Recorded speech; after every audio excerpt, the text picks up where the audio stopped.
Welcome to Integrals Applied Part 3. All right, this question is similar to the last one we did in Part 2.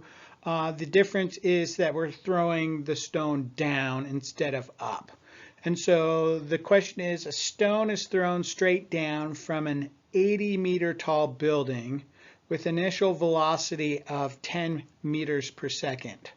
A, find the equation describing the height of the stone from ground. B, how long does it take for the stone to hit the ground? And C, find the speed at which the stone hits the ground. All right, so we're looking for the equation describing the height of the stone from the ground. We know that acceleration is equal to minus 9.8 meters per second squared, and that velocity is the integral of acceleration, and that the height, or the distance, or the displacement, however you want to say it, is the integral of velocity. But we need to find out what velocity is so that we can get to the height equation. So we know that we've got the integral of acceleration is equal to negative 9.8 meters per second squared plus c. We know that our initial throw, and it says we're throwing down, so we need to include that in the formula, it's minus 10 meters per second. So our velocity is equal to minus 9.8 times time in meters per second squared plus a minus 10 meters per second. All right, so now that we've got our velocity, we can go ahead and take the integral of velocity to get the distance. That gives us a negative 9.8 t squared divided by 2 meters per second squared minus t meters per second plus c in terms of meters. And our c is going to be the initial height of the building, and it is a plus 80 meters. Okay, so now that we've got our distance formula all ironed out, we want to find out how much time it takes for the stone to hit the ground.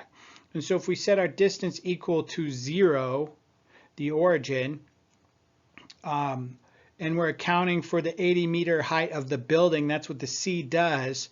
Now we can solve for time, and we're going to use the quadratic equation solver, and we get two answers. T equals minus 3.147 and t equals minus 5.188, and we can throw out the negative because we know time is not negative. And so we know that it took to hit the ground from standing on an 80-meter building and throwing it at a velocity of 10 meters per second, an initial velocity, and with the acceleration due to gravity, it will take 3.147 seconds for that stone to hit the ground. Okay, so now we want to find the speed at which the stone hits the ground. So we've got our original velocity formula in terms of this question, and we just want to find out, and we know how long it took to hit the ground, 3.147 seconds. So now we can put that 3.147 seconds time to ground into our velocity formula and solve for the velocity of what the stone was when it impacted, right before it impacted the ground. And you can see there that we just put in the time and solve for a velocity of negative 40.840 seconds meters per second, and we know that it's negative because it's going down. Gravity is pulling the stone down, and we threw down from the top of the building.